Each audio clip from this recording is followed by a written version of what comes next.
Baik, ini ada pertanyaan. Sebenarnya ini bukan kewenangan saya untuk menjawab, tapi karena ditanyakan, maka saya coba untuk menjawab sebisanya.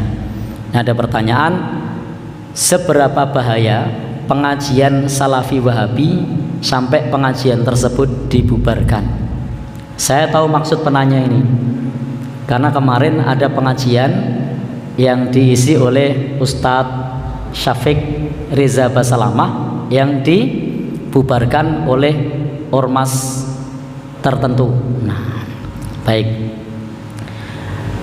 Saya tidak tahu kenapa pengajian tersebut dibubarkan. Lebih jelasnya tanyakan sama mereka. Kenapa dibubarkan?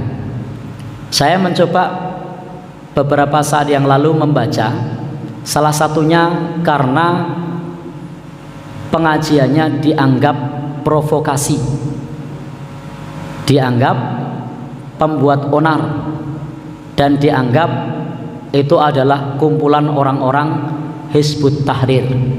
Itu menurut mereka. Padahal antara Hizbut Tahrir dengan Salafi Wahabi itu dua hal yang berbeda. Ideologinya juga beda. Itu beda. Nanti lebih jelasnya bisa tanyakan saudara kita yang di sebelah ini, yang paham dengan keduanya. Yang pertama, Salafi itu taat dengan penguasa yang sah, meskipun penguasanya itu zalim. Jadi Salafi itu taat dengan penguasa yang sah, meskipun penguasanya itu zalim. Sehingga tidak benar kalau dikatakan bahwasanya provokasi, karena Salafi itu taat dengan penguasa yang sah meskipun pemimpinnya zalim. Nah, Hizbut Tahrir beda. Hizbut Tahrir itu kontra dengan pemerintah. Hizbut Tahrir itu salah satu perjuangannya adalah untuk mengimbangi dominasi media dari pemerintah, sehingga isi dari media-media Hizbut Tahrir itu adalah kritik terhadap kebijakan-kebijakan pemerintah. Sementara kalau Salafi itu jangankan untuk mengkritik, ngerasani saja mereka tidak berani. Jadi orang Salafi itu ngerasani saja tidak berani, apalagi mengkritik. Tapi kalau Hizbut Tahrir itu biasa mengkritik kebijakan pemerintah. Salafi tujuan dakwahnya adalah menegakkan tauhid. Kalau ditanya apa tujuan dakwahnya, dakwahnya adalah menegakkan tauhid. Kalau Hizbut Tahrir tujuannya apa? Menghidupkan kembali napa Ustaz? Khilafah Islamiyah. Jadi tujuannya adalah menghidupkan kembali khilafah Islamiyah. Jadi beda. Maka tuduhan itu tidak benar karena beda. Jadi barangkali mereka berkumpul pun antara Hizbut Tahrir dengan Salafi ini tidak ketemu secara ideologi, karena yang satu anti mengkritik pemerintah, yang satu suka mengkritik pemerintah. Yang satu tujuannya adalah menegakkan tauhid, yang satu tujuannya adalah mendirikan khilafah. Dua hal yang berbeda. Jadi tidak benar kalau yang dimaksud seperti itu.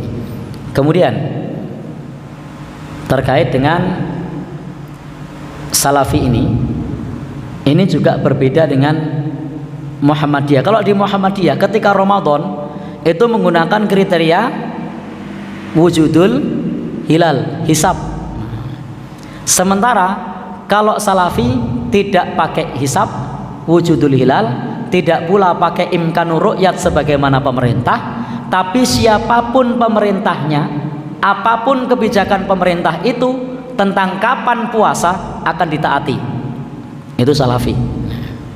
Sehingga ketika Salafi dituduh sebagai organisasi yang anarki, yang provokasi, yang melawan kepada penguasa, maka itu tidak benar. Tetapi kalau kemudian disebut sebagai organisasi, salaf disebut organisasi, itu juga tidak benar, karena salaf itu tidak ada pimpinan pusatnya, tidak ada pimpinan daerahnya, tidak ada pimpinan wilayahnya, tidak ada pimpinan cabangnya, tidak ada pimpinan rantingnya, dan tidak punya anggota pasukan keamanan.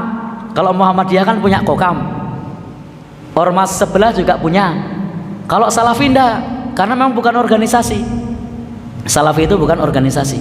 Kalau Hizbut Tahrir, betul, Hizbut Tahrir itu organisasi dan sudah dibubarkan organisasinya. Kenapa harus diungkit-ungkit lagi? Sudah dibubarkan organisasinya Hizbut Tahrir itu. Tapi kalau Salafi itu bukan organisasi.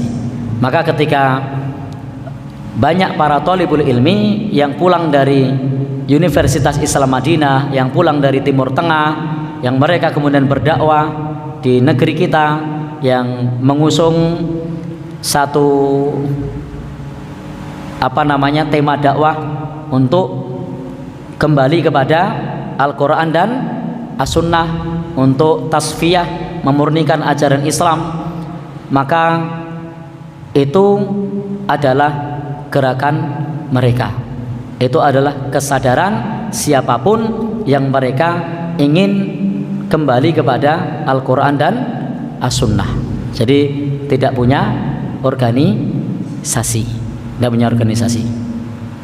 Dan bisa jadi Salafi yang ada di Jogja dengan yang ada di Jawa Timur, dengan yang ada di Jawa Barat, alumni dari Yaman, alumni dari Saudi, itu punya fikih yang berbeda. Jadi punya fikih yang berbeda. Ada yang kepada fikih Syafi'i, ada yang ke fikih Hambali, ada pula ke fikih-fikih yang lainnya. Jadi